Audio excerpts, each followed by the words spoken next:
Oh, Broncos country feeling the blues after that game last night against the Colts. Hello, everyone. Welcome inside Upon Further Review with B. Marsh and Michael, presented by Underdog Fantasy. Live together in studio today. And B. Marsh, I'm not going to lie, that was not the game that I was expecting last night. I mean, I was on the under. Yeah. I didn't think the offenses were going to be great. I expected them to at least be something, at least be active, to at least show up last night. That was a disaster. Yeah, you know, honestly, it's one of the first times I've actually heard fans continue to talk about, it's boring to watch the Broncos. It's not entertaining, right? Because, we're just used to talking about the X's and O's of the game, everything that goes into it. They're talking about pure entertainment. It's like, we don't even want to watch this game anymore. I mean, they were leaving before overtime even started last night. Yeah, and I'm like, well, they have to work tomorrow, but I'm like, on a Sunday game, they would have to work on Monday too. So they just say, we're done with it. I think the word that I used last night on air was apathy, right? Like, I think Broncos country is just apathetic toward this team right now. Yeah. They don't care. They're so over the expectations and the feeling of it's going to be different and this is going to be the year that they're just throwing their hands up and they're like, I'm out. I don't even want to stay around to see if this team wins the game because at this point I'm so upset that I just don't even care. You know, I ate at yesterday afternoon. I ate at a spot called Jenna Ray's. All right, I went to go get some wings and catfish. And one of the guys in there said, "Hey, yo, B. Morris." She said, Russ Wilson and that "Let's Ride," oh my that "Let's Ride" slogan. He said he's jinxing us. He said we're horses. All we do is ride, right? But he was like, he said, and it made me think. I was like, I've never heard that slogan for the Broncos until Russ came. No, it was Russ's deal. So him and his PR team came up with that. And then the Broncos just embraced it. They put it on the stadium. It's on the banner. They put it in the emails that the PR team sends out. That's right. They have embraced it, and so far the ride has been an absolute disaster. They have taken a Ferrari and driven it right into a brick wall. That is what the ride has been. And Brandon, I wasn't going to get into this until later, but let's just jump right into it now. Russell Wilson, after every press conference, Broncos country, let's ride. Right. It is so tone deaf to what is going on right now. Right. And in Seattle, he used to end all of his press conferences with "Go Hawks," right? Yeah. Okay, that I get. But when you lose a game like you did last night, 12-9, your offense has been ineffective really all season long, and then you stand up there and at the end of your press conference, Broncos country, let's ride. It just seems so dumb and so tone deaf. 100%. I think we got to understand who he's married to, right? To understand probably the whole team that they've surrounded themselves with. Right, PR, marketing, and try to make him and Sierra this, the golden couple, right? Mm-hmm. And so they say, after every press conference, you got to say "Let's ride," right? That's your, slogan, and I don't know what's going on. It's very tone deaf because after last night, no, but. I guess you want to be consistent, right? No, I get it. Well, and now it's to the point where when he doesn't do it, it's going to get overanalyzed, right? If he just stopped doing it. But last night was the one that really stood out to me. It was funny being in the locker room or in the postgame room after the Vegas game. Yeah. And one of the Vegas PR staffers heard him say it after a loss and literally laughed out loud. And that is how the nation is looking at the Broncos right now. Absolutely. That was a microcosm. They're laughing at us. Yes. They are laughing out loud at the Denver Broncos and the product and the fact that you have a quarterback who stands up there after the podium, after a loss like that, and just pours on the praise for himself, which was absurd too because he's sitting there like, I'm confident that I'm going to bounce back. I'm confident that we're going to do this. I'm not a loser, blah, blah, blah. We're going to get Broncos country. Let's ride. And it's like, come on, man. Hey, man. It's part of who he is. The marketing, the PR of Russell Wilson. It's part of who he is. Gotta ditch it. Ditch it. All right, let's jump into the show, shall we? We start, as always, with What's on Marshall's Mind. What's on Marshall's Mind brought to you by Breckenridge Distillery, the official bourbon of the Denver Broncos. Shop Colorado retailers for their limited edition Broncos bourbon blends. B. Marsh, what you got today? You know what? I mean, first of all, I'm glad that you got the vent right there. You know what I'm saying? I think we need I got some things I need to get off my chest today. 100%. But what's on my mind is the Nathaniel Hackett, Russell Wilson duo. It seemed to, it's lacking luster, right? Mm-hmm. It's not what we thought. Okay, when I played against Russ in Seattle, they moved the pocket a lot with him, right? Boots, play actions, different things. Even something called the shoe, right? There's a boot, then there's a shoe. A shoe is a half boot, right? So Okay. it kind of all right, kind of backwards, but okay. literally, no, literally, we're in the meeting room. They said, "This is not a boot. This is a shoe." And I was like, "All right, coach." So instead of the play action and him, going all the way around, he like play action, and then they stop. So it's a shoe. Okay. Okay. All right. So I'm trying to get the fans. Was to that the understand. first time you'd ever heard that? Yes. In that meeting room? 100%. So now I call it the shoe play, right? So they moved the pocket with Russ, play action, something that he's more comfortable with. Now I'm not saying like you have to do that all game because obviously you have to drop back, you have to play in the shotgun and stuff like that, but. Russ doesn't look comfortable, right? And whatever it is, they need to go right back to whatever Russ is really good at, utilizing his strengths, right? Not necessarily trying to make him something else or make him fit the offense, but make the offense fit Russ. I don't know who that's on. I don't know if it's on Russ. I don't know if it's on Nathaniel Hackett. But I know that it's on Nathaniel Hackett to get it right. Yes. And to whatever is going on right now, whoever is dictating what the Broncos offense is doing, it's clearly not working. Yeah. So if you're Nathaniel Hackett and you're the head coach of this football team, you got to pull in your quarterback and say, hey, look, here is what we have to do because what we're doing right now isn't working. And there's a lot of talk out there, okay, maybe this is Russell, and this is Russell kind of looking at the next stage of his career and saying, hey, I don't want to run as much. I want to be maybe Drew Brees and maybe be in the pocket a little bit more. But it's not working right now. And to me, over the next now 10 days, 11 days in between games from Thursday Night Football to next Monday night, that's where Nathaniel Hackett needs to spend his focus, is what can we do to get Russell Wilson going? Because right now, he is not the quarterback that we thought he was going to be. And Mike, their third down woes continue. Yes. And their fourth down, they were 2 for 15 on third down. That is craziness, right? How do you win a game like that? When the defense continues to get off the field on third down. A shout out to the Colts for playing good defense, but the Broncos, the play selection has to change. And if you can't extend drives, you can't win the football game, right? I mean, I was surprised that they were in it as much as they were. I mean, obviously the Colts offensive line looked horrendous. No, terrible. They looked horrendous, which kept the Broncos in the game. But the play selection, everything needs to change. Clearly, everything, because it's awful. And I don't think that Russell Wilson is playing good ball right now. Yeah. Right? I mean, you go back, there were missed throws all over the place last night. Early in the game, he had Jerry Jeudy. Yeah. And if he just leads Jeudy to the sideline instead of trying to throw him up the field, it's an easy completion. He tries to throw him up the field on a moon ball. Defender comes over, incomplete pass. He throws a bad ball to Tyree Cleveland in the end zone. Yeah. The Montreal Washington play that ended up being a Cortland Sutton reception where Sutton rips it right from him, that was a bad ball as well. He missed KJ Hamler on what would have been an easy third down conversion going across the field. And then, of course, he misses KJ Hamler on the 4th and 1 play at the end of the game, and everybody has seen KJ's reaction, and rightfully so. Yeah.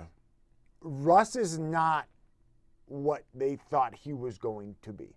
And I think it has to do with play calling, yes. And I think it has to do with Russ just not being right now. And I don't know, Brandon, that is going to be fixed. I'm not confident that it is because we've sat here show after show after show and said, oh, yeah, this Broncos offense, they keep telling us that they're close. And we're like, where? I don't see it. And I've yet to see it. And we're 5 games in. We're at the quarter pole of the season here. I don't see anything that gives me hope that this team can turn this all around all of a sudden. Yeah, I mean, to me, he looked his best when he was in Seattle. Yeah. I mean, he was firing on all cylinders. He looked good. Ever since then, he's been a shell of himself. So, like you said, whatever it is, they have to fix it. Him and Nathaniel Hackett have to fix it. Both of them need to go into the room or whatever with the offensive coordinator, which obviously is, Hackett, the quarterback coach, the receiver coach, whatever.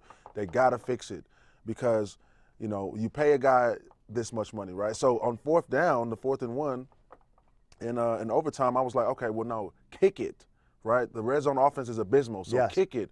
But then I thought, well, you did give him $250 million, right? So you have to, let him cook, right? They say let Russ cook. That's the slogan. You have to let him try. But at the same time, on the outside looking in, I'm like, yo, it's not working. He's been a non-factor in the biggest moments of the game. Right. And last night we saw that final drive of regulation gets them down there. The Broncos, according to ESPN, and they got all these numbers and all these analytics, they had a better than 90% chance of winning the game. Wow. With 2.5 minutes to go, they've got the ball on a third down. They're in field goal range. They have a chance to go up 6, and instead, Russell Wilson put the ball in his hand because that's the right thing to do, right? Yeah. And we killed Nathaniel Hackett Right. after the first game of the regular season in Seattle when he exactly. didn't give Russell Wilson a chance on 4th down We did. and instead settled for a 64-yard field goal kick. So now he's putting the ball in Russell's hand, and Russell is not delivering. Yes. And to me, that's on Russ. He throws the interception late in regulation. Colts go down, tie it with the field goal. We go to overtime. And then you put the ball in his hand yet again on a 4th and 1, and he misses a wide open KJ Hamler. Yeah, I think that was just, he knew where he was going to go with the ball. He's looking at 14. He's and looking 14 only. At 14, right? If you could see the play, it was a man beater. It was a man beater. KJ came open. The pick was perfect, right? KJ came open.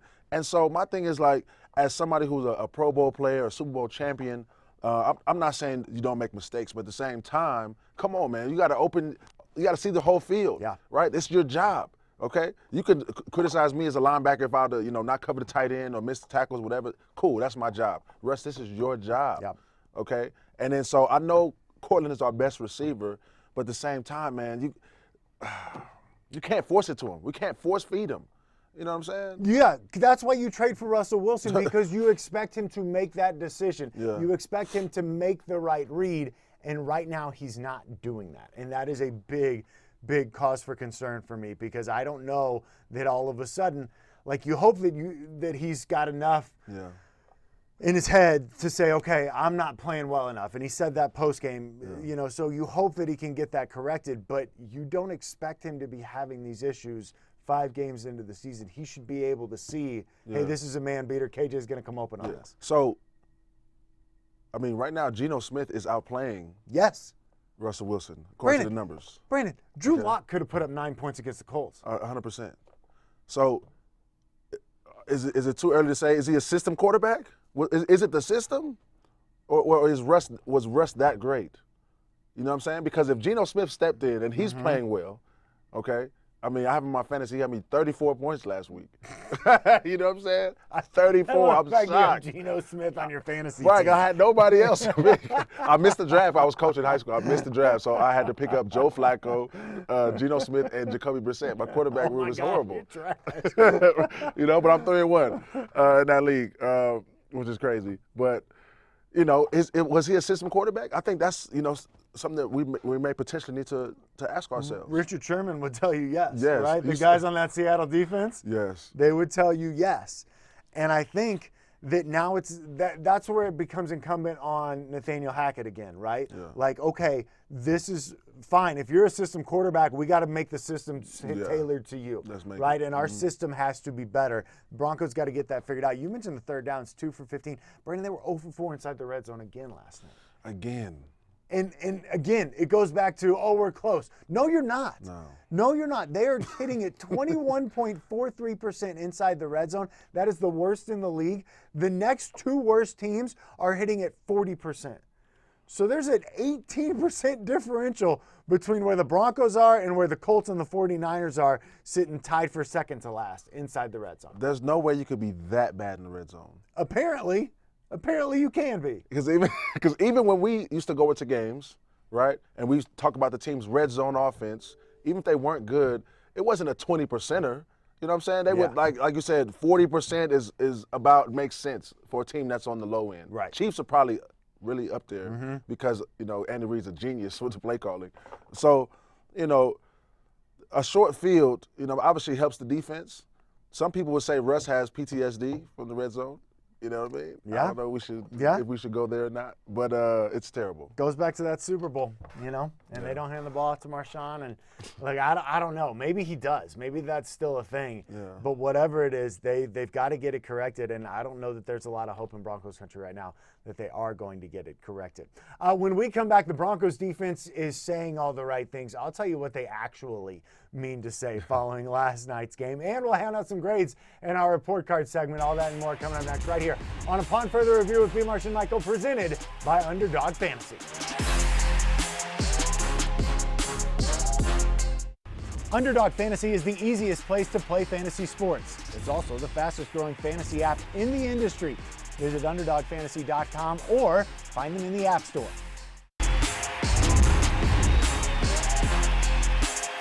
Back inside Upon Further Review with B. Marsh and Michael, presented by Underdog Fantasy. And Brandon, I got to ask you a question. When you were playing and the defense was not playing well, and we've talked about this. Sorry, the offense was not playing well and the defense was playing well. How tough was it for yahoos like me to come in with a microphone right after the game and be like, Brandon, how frustrating is it when you guys are going out there and getting stops and your offense goes 3 and out? Oh, no, it's tough. It's very tough. It's hard, because obviously you want to present a united front. Yeah. So I'm going to always say, hey, look, we're just going to control what we can control. We believe in those guys and da-da-da. But in my mind, I'm like, yo, this is abysmal. It's terrible. It's been like this for weeks, too long. We can't win or we can't really compete, on a high level with our offense just stinking like this, right? So the reporters come in, they come in as. Yeah. But you got to try to present a united front like, oh, no, you know what, which can control us. And then we believe in them. I thought the defense did a really good job of that last night. Bradley Chubb was on the podium. We heard from DJ Jones inside the locker room, too. We also heard from Nick Bonito. You know what they really wanted to say? What more do you guys want?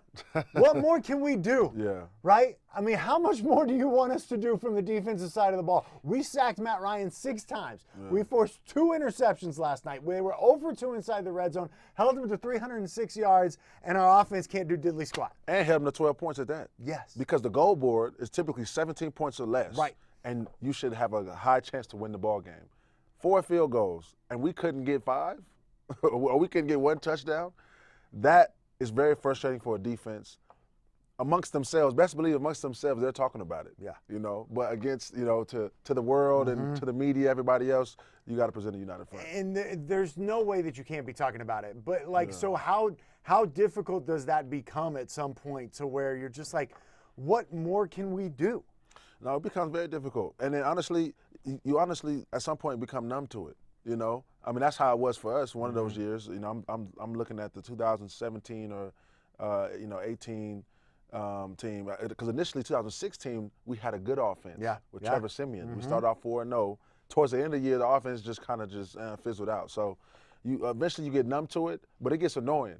But it's tough to sit there and look at your teammate and point the finger. I mean, at the end of the day, look, I gotta feed my family. So I gotta just do what I can. I love the line, too, like, well, we just got to come up with 1 more stop. Because that's the line that a lot of the defenders give. Yeah. And you're like, hey, man, props, right? Like, props to you guys for not throwing your teammates under the bus. Yeah. But anybody with a realistic view would not mind at all if you guys did that, because everybody can see it. And that's what I think is so mind-boggling. Like, I almost feel bad for this Broncos defense right now and the way that they are playing and the way that they got after Matt Ryan last night, and yet they're still not being rewarded in terms of victories, because that has got to be just so frustrating and so deflating. Yeah. I don't know. I think why. Let me ask you this: why is this Broncos defense playing so well? What are you seeing that is enabling them to get after Matt Ryan and sack him 6 times? Some of that was the Colts' offensive line being terrible. Yeah. But I mean, I thought those guys are absolutely balling, and they've been balling. They've been balling, and outside of just the talent that we have, because we have good talent on defense. I think the Rams, the former Rams defensive coordinator came in, or the former Rams defensive back coach came in his first year as being a defensive coordinator. I think he's done a great job utilizing, the talent. Calling coverages. Obviously, he's going to have what he wants to run, but calling coverages that fit the players. You know what I'm saying? And I think also what made us so great in 2015, we had great edge rushers and great DBs, and they have that. Right? They have really good rushers and really good DBs, so that makes it easier on him. And so, they're well coached, you could tell. the technique is amazing, by the DBs, by the D-line, by everybody on the defense. So shout out to the coaches. It's almost as if Ejiro Evero is sitting there like, oh, playing to his strengths. Maybe the offense should do that too. Yeah, right. Maybe the offense should take some of that.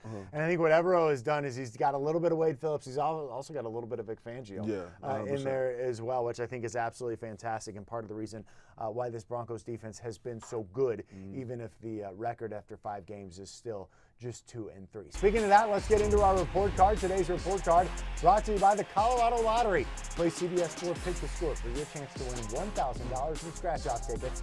Enter at cbscolorado.com/contest. You were talking about guys rushing the passer. Yeah. One guy who stood out to you in particular is Baron Brown. Yeah, I'm going to go ahead and give a Baron Brown an A. Randy Gregory was out. He has a knee injury, so Baron stepped in after playing middle linebacker. Yes. That's what's craziest to me is this is not necessarily a natural position for Baron Browning, but he has picked it up like that. He has picked it up. He's thriving at it. He's explosive off the edge. He looks like he has good hands and good moves. We have 3 good rushers now, right? And so, the more you have, obviously, the better you could be. Obviously, I'm going to continue to talk about a reference to the 2015 team with Von, Shaq, D. Ware, even Shane sometimes, right? So Baron Browning came in. He had, 1.5 sacks, man. He, took a couple tackles for loss. I mean, he looked fantastic. And I think you're right on there. Like, now you got 3 guys, and Randy Gregory obviously on IR. Yeah. Week 10 maybe at that point is the earliest that he could return. Yeah. And so when Barron just continues to play well, you add Randy Gregory into that mix, and you're hoping that Nick Bonito plays better too. With Randy Gregory out and obviously going to get more playing time, and I thought had a decent performance last night. That's going to be a really, really fun defense in terms of getting after the quarterback. Let's just hope it's not all for naught, and the Broncos are sitting there at 2-7 or whatever by the time they get all those guys on the field. It was funny, we were talking about, hey, who do you want to give a grade to? Caden Stearns. Yeah, I'm going to give Caden Stearns an A. 100%. 2 interceptions last night.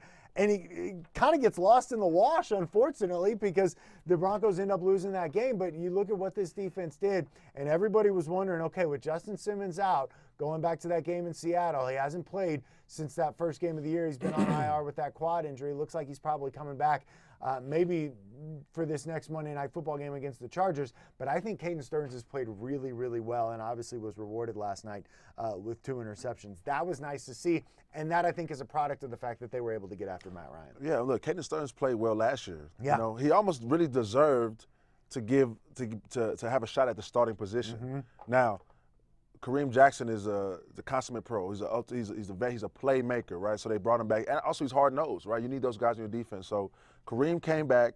They reloaded on offense and defense. So they thought, potentially this is going to, maybe get us over the hump. Yeah. But Caden Stearns is a starting safety in this league. He deserves to start at some point. He's just biding his time, and he's making plays whenever he's asked to make them, right? So I mean, shout out to Caden, for coming in. Whether he's starting or whether he just comes in on the third down, the nickel and dime package, and he does his thing. So shout out to Caden. I'm going to give out a sentimental grade too. Okay. Philip Lindsay. Yeah. I'm going to give Phil a B. Yeah. That's maybe a little bit high. Yeah. First game of the year though, he comes in, he goes over his rushing total, which was set at 37.5. He ends up with 40. And Brandon, it was fun to be at the stadium last night.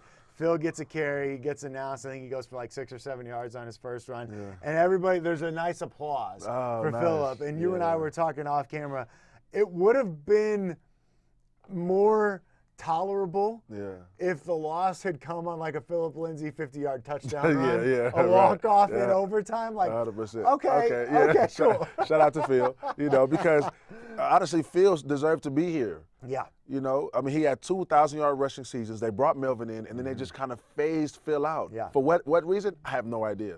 Right? So Phil deserves to still be here. So Phil gets a lot of love from the fans, from the city of Denver. Obviously, he's a local kid. Yeah. And I mean, he's talented.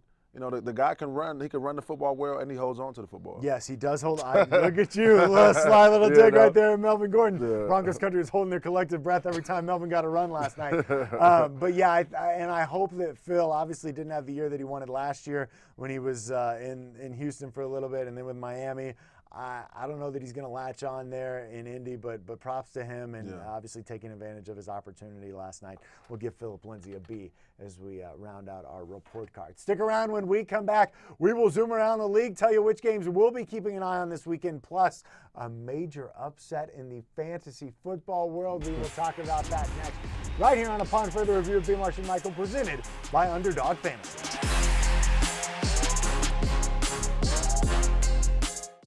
Travel consideration is brought to you by Underdog Fantasy.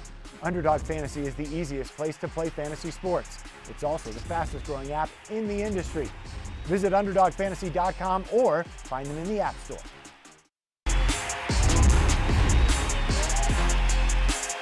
Welcome back inside Upon Further Review of B. Marsh and Michael, presented by Underdog Fantasy. Hanging out with you today as we recap a 12-9 loss for the Broncos to the Indianapolis Colts. The good news is we got a whole slate of Week 5 games to kind of cleanse our palate. The bad news is today, Friday, as we sit here and tape this, everyone is talking about what we're talking about. And on every single show, local to national, the Denver Broncos are the headline, and they are a laughingstock. We're a laughingstock. And with the headlines, and you would think the Indianapolis Colts would be the headlines because they won. Yeah. No, they're like, look, this is how bad the Broncos offense is. This is how bad Russ has played. The expectation, was up here, right? And we're not even close to reaching that, right, at all. So I can't even imagine what Stephen A. Smith, Shannon Sharp, all those guys are saying about Russell Wilson right now. There's a lot to be said, no doubt about that. All right, let's zoom around the league, let you know which games we're keeping an eye on for Week 5. Zoom around the league brought to you by ZoomCare. Visit ZoomCare.com to learn more about their Beyond Better urgent and primary healthcare clinics in Denver and in Boulder. Week 5, the rest of Week 5 continuing starting on Sunday. B. Marsh, what games are you keeping an eye on? Man, right now I'm looking at this Baltimore and Cincinnati game. Yeah. Right, Lamar Jackson's playing out of his mind. I mean, last week he had a little, bump in the road, but at the end of the day, he's still playing elite football. Joe Burrow is an elite quarterback. They have an elite offense. Their offensive line is shaky, and typically this is a defensive football game.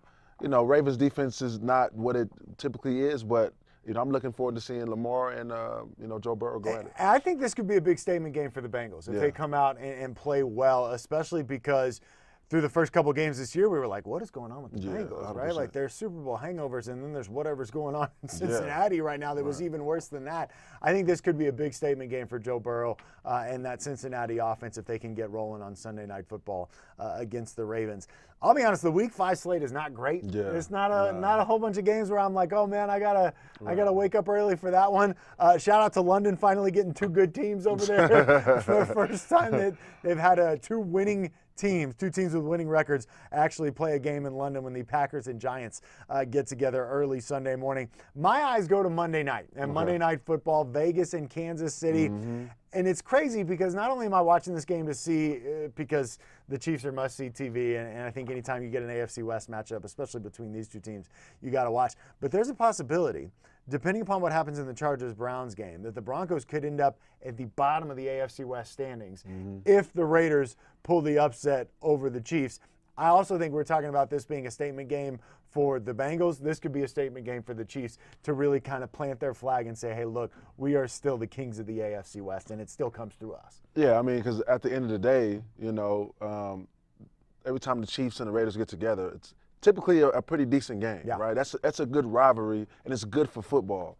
I mean, obviously, just our first thought, the Chiefs no-brainer. Yeah. Right, but we'll see, because Vegas could come out with a different mindset. They got to win finally against our Broncos, unfortunately, right? So it may give them some confidence, some momentum in what they're trying to build. But just off the eye test right now, there's no question who the king of the AFC West is. Yeah. There's no question. It was a lot of speculation coming in. Oh, Russell, the Broncos, right? The Chargers reloaded, the Raiders reloaded. Look, just all that talk, all the noise, put it to the side. Kansas City still looks like they're the best team in the AFC. It was supposed to be the division of death, and yet it is still continues to be the division of Patrick Mahomes and everybody else. Speaking of that game, that leads us into our Underdog Fantasy Draft. Underdog Fantasy, the easiest place to play fantasy sports. It's also the fastest growing fantasy app in the industry. And shout out to Team B. Marsh coming through with a win in Week 4, 50.9 50 was the final in that game last week. What a fantastic back and forth game. The Chiefs were obviously featured in that one as well. How's it feel to get the first win? You know, big time players. Okay, big time plays in big time games. Okay, it was a must win. All right, it was a must-win game, and my guys came through. You know, we had a talk, we had a pep talk with the GM and the head coach and the owners and all that, right? So we had to talk. I decided not to fire anybody because I'm like, okay, you know what, I'm gonna give them another shot, all right? And they came through. So hopefully we can continue this momentum. You know, right now we're trending upwards, so we'll see. My guy gets a .9 victory, and he's sitting here like, give me all the adulation. Thank you very much. All right, let's get into the draft. You won, so you'll go first. Okay. Chiefs, Raiders, Monday Night Football. Who you like in this one? No quarterbacks again. Right. I was about to draft our teams. Okay. You know what? You get two, right? Yeah. After I get the one. You get one, and then I get two. Okay. Am I gonna do it? Let's see. You know what? I'm gonna go ahead and go with the star of the show. Usually, Travis Kelce. Travis Kelce to start things off. Kelce. All right. That's kind of a bold pick. It is a bold pick. That is a bold pick. And I said because I know where you're going with it after this. Yeah, I said the Chiefs were in last week's game. I was thinking the 49ers. I was thinking George Kittle rather than Travis Kelce. So I'm going to keep pounding the running backs. Josh Jacobs had a good game against the Broncos. I'm going to go Josh Jacobs with my first pick. And then Clyde Edwards-Helaire did well for me the last time that I had him on. Okay. So I'll go Clyde Edwards-Helaire with pick number 2. Okay. Well, you know what? I get 2 picks myself. Ah, Lord. This is easy. Yeah. Come on, you shouldn't be struggling with this. I'm struggling because of who's throwing the ball to him. Right. You know? But I got to go. You want me to draft for you? You're going Devontae Adams. I got to go Devontae Adams. Come on, man. I got to go Devontae Adams. And we need, there we go. That's what I need, right? Devontae, how many seconds do I got? Well, I mean, you're just taking your sweet time. I got to go Devontae. And, damn, you know, this is not great. I don't have any running backs. I might be on the way to a loss right now. You know, I'm not going to lie to you. So I'm going Devontae, and I'm going Darren Waller. Darren Waller, all right. I gotta do something. So you went from I don't really like the guy who's throwing Devontae Adams the ball to I'm going to take both of the receiving targets. I have to. I don't know what else to do. All right, let's see. We got 2 picks left. I'm gonna go Juju. And let's see. What about backup running backs? How do we feel about those? I'm not quite sure where we want to go here. Juju, and then I'll take Mac Hollins. Okay. And he's become kind of a favorite target for your guy. You're right. He has. So you know what? I'm gonna go ahead and close the draft off with. I got to get a running back. I have to, all right? I'm gonna go with Pacheco. Isaiah Pacheco. I'm gonna go with Pacheco. You had him on one of your teams earlier this year. Well, hold on. Is it too late? Oh, see, here you go. Did you type it in already? I think you already selected. Did you type it in? Well, I mean, you are the defending champ from last week. Okay. If you want to redo. Nah, because I see the projections. Yeah. Of Jerick McKinnon is higher than Pacheco. See, I was gonna suggest you take McKinnon. You know what I'm saying? But you want to go Pacheco or you want to go McKinnon? Because I'm wondering, right, who is getting more touches? Clearly it's McKinnon. Ah, man. You know, I'll go with McKinnon. I'm going to switch it. You're going McKinnon. I'm going to switch it. All right. I'm going to switch it. All right, final answer. We'll see. So you got McKinnon, Travis Kelce, Devontae Adams, and Darren Waller. Yeah. And I've got Josh Jacobs, Clyde Edwards-Helaire, Juju Smith-Schuster, and Mac Hollins. I don't want to celebrate too early, but one of these days you're going to learn to pick a running back. I know, but here's the thing. That's funny. I knew you was going to pick both the running backs. Well, yeah. I knew it. That's the strategy. But Travis is a fantasy He is.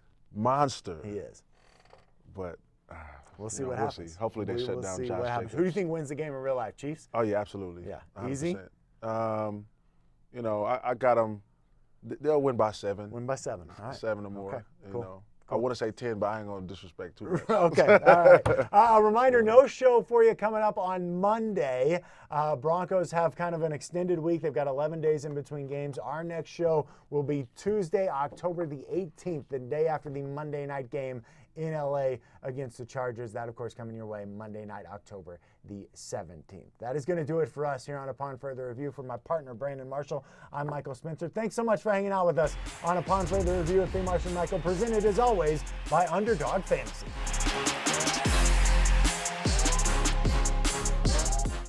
Underdog Fantasy is the easiest place to play fantasy sports. It's also the fastest growing fantasy app in the industry. Visit UnderdogFantasy.com or find them in the App Store.